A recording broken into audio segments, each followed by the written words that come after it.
Hello,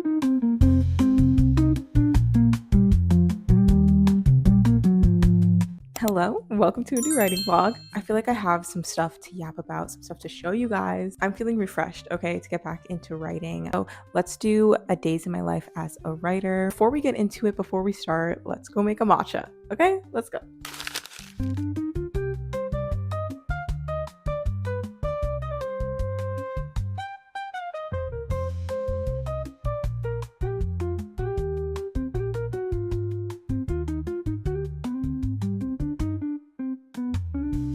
I did not come to play today, okay? We're matcha'd up. We're matcha'd up. So lately, I just feel so refreshed, as I was saying, to get back into writing. And a lot of it was going to this Bookish event here in Toronto. I never really been to a Bookish event before, and I didn't think to vlog it or that much, you know, because I really was like, oh, it's just gonna be a little event. But I met some author tubers, which was really cool. And I picked up Local Heavens, which is a fellow author tuber's book, Kris. It is a Great Gatsby retelling. And honestly, I love cyberpunk. I love sci-fi. You guys know, okay? So I'm really excited to get into it. The thing is though, I hated The Great Gatsby when I was in school. I hated The Great Gatsby, but the things I hate about The Great Gatsby, I feel like this doesn't do.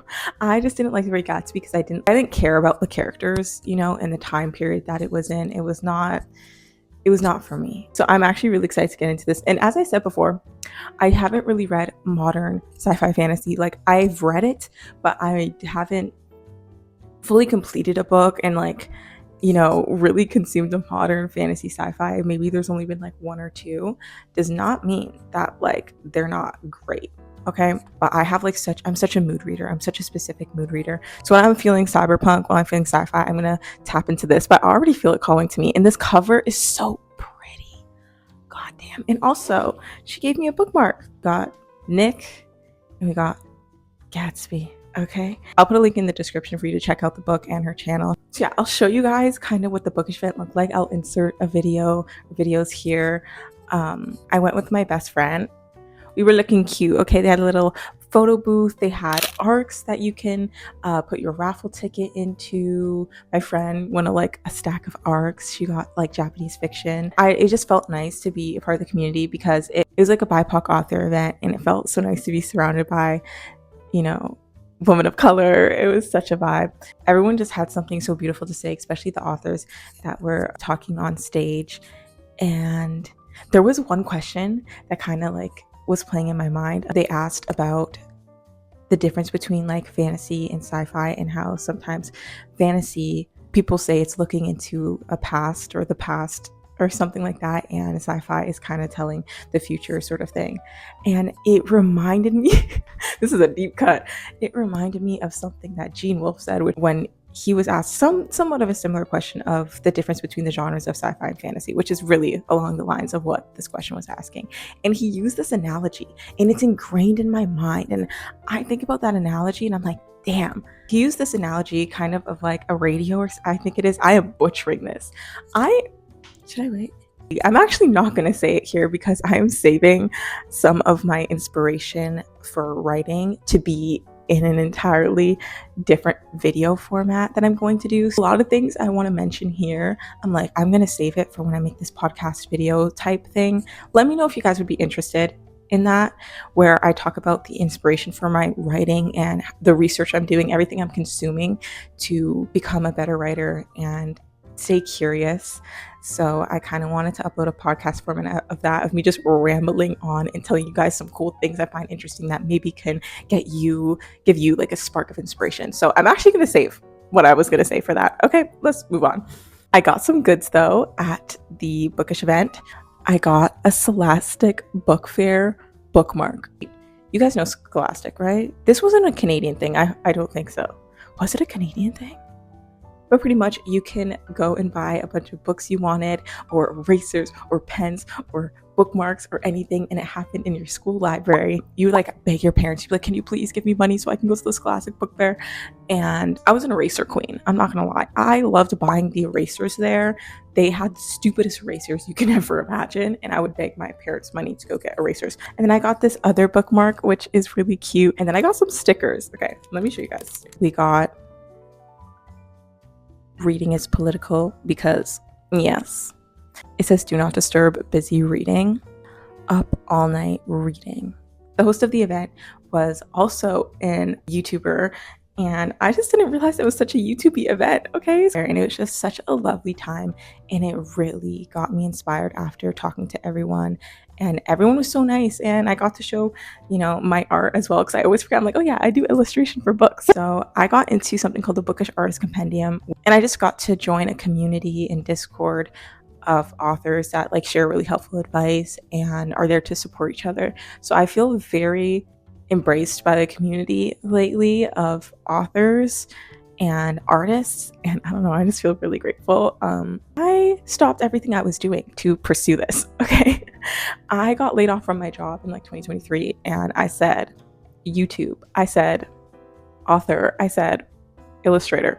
So very scary things to go into this world and this economy in, but you have to chase what you love. Okay, you have to do it. And you guys have been so sweet. Everything feels worth it to have left my career, my 9 to 5. And thank you for being the people on the internet that support others. You know what? I'll save what I've been reading lately for my podcast style video. Please tell me, guys, if you guys would be interested in that. Okay, enough talking, let me start the day.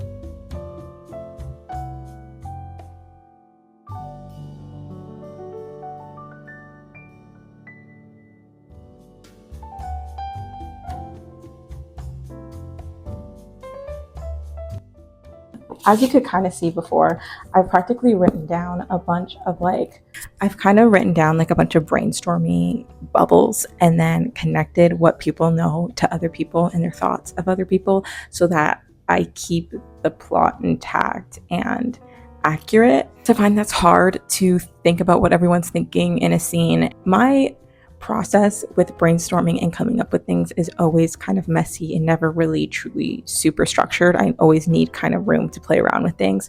So why wouldn't my book structure kind of be the same? Obviously, it's like organized chaos. That's kind of how I do things. So I feel like I thrive in organized chaos. I also put quotes in here. There's quotes that I have that I feel like I know who's saying it to who, but I've written down, and I feel like they're points in the story that are really important. Anything to do with learning about how story structure works, character structure, I'm not consuming or learning about that yet until I'm done my first draft and I kind of just have my idea of the book on the page. Honestly, I feel like I keep running into this issue where I am writing the book and I'm like, okay, it's going to be in like first person past tense. And then I just start falling back into like present tense. And I'm like, does my brain just want to make it present tense? Like, it makes sense. I'm just trying to listen to what flows out of me and not so much what constraints I should put on myself, because this is my first draft and it's very fluid. That being said, the beginning of my first draft is bad. I really want to change the beginning, and I think the moment that second draft hits, it's going to be the first thing I change if I don't change it or make a new draft and change it already, because I just know how I want my book to open, with way more intrigue. There's so much that happens in this book, and I think that I had this conversation with my friend, and she's like, why don't you just make it into one book? And I'm like, you know what? Yeah, let's see if I can fit everything into one book and just really make it a nice, dense. I like reading those types of books where there's something happening on every page. Yeah, I think I'm just gonna get to writing tonight. I'll catch up with you guys soon. Bye. Good morning. It is another day, a new day, and I'm gonna get ready for the day and do Vicky Cafe, which is experience a cafe at home, because I am not going outside. I went outside like 3 times yesterday and there's snow outside. It's not happening. So Animal Crossing ambiance and either a turmeric latte, a very milk heavy coffee, or a tea for this morning is on the menu. I don't know what I'm going to do yet, but I just want to try and create a space where I'm like, okay, I can get out my laptop and start typing away and get to writing more in my chapter. I'll give you guys an update of where I am, like scene wise. Yeah, let's get to Vicky Cafe.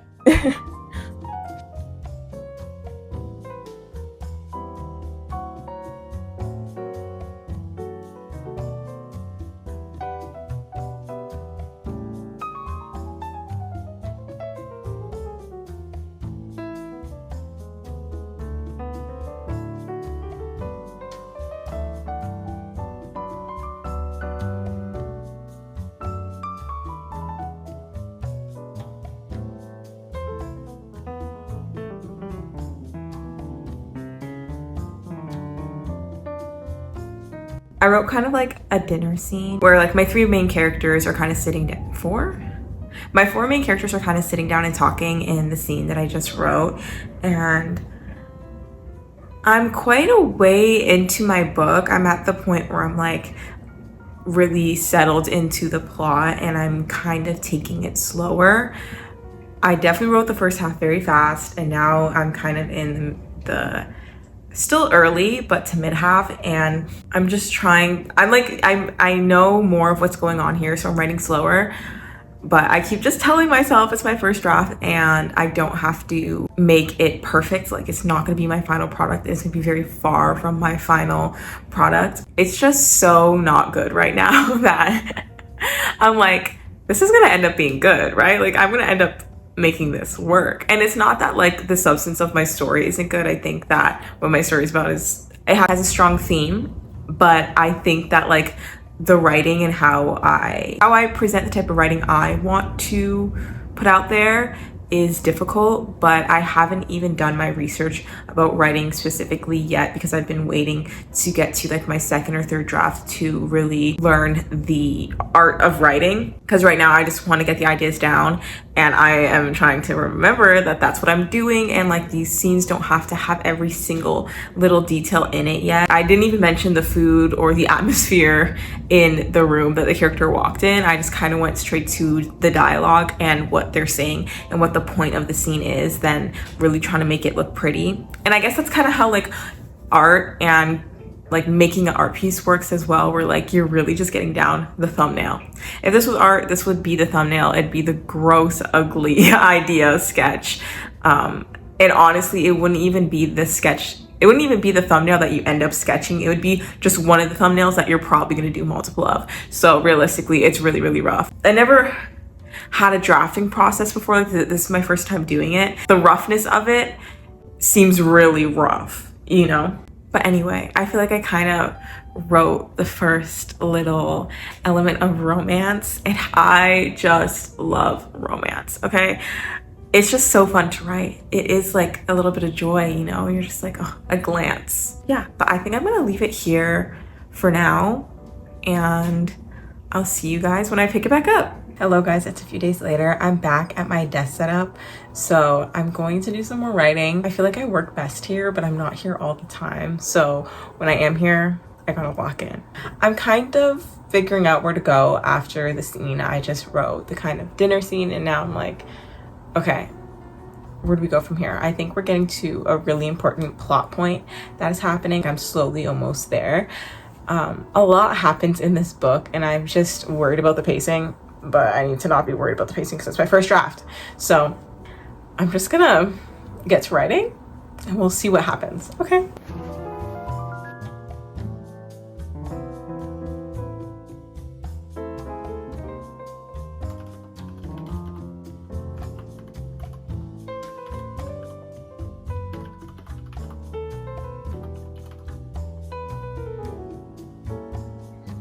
Alright guys, I think I'm going to end this writing vlog here. I feel like it might have been a little bit short, but I feel like getting back into writing, sometimes it's hard. It's like a muscle that you constantly have to try and exercise. And I feel like at the beginning of the video, I really had that spark. I wrote in my journal and I wrote more, but I feel like it's kind of hard to maintain that now that I'm like kind of like, let me go back into planning mode. Research, write a bit, research, write a bit. There is no perfect way or process of writing a book. if you're going through this a similar thing, just be forgiving to yourself. I did get pretty far. I wrote out the whole dinner scene and I planned out a lot of things in my journal, and I do want to use that journal more, and I do want to make more art, but I feel like I'm also not at a place with my art that I feel like I can accurately show these places and people the way I want them to be viewed. But anyway, I'll see you guys in the next reading vlog. I hope all your projects are going well and I wish you the very best, and I'll see you in my next one. Thank you so much for watching. Bye guys.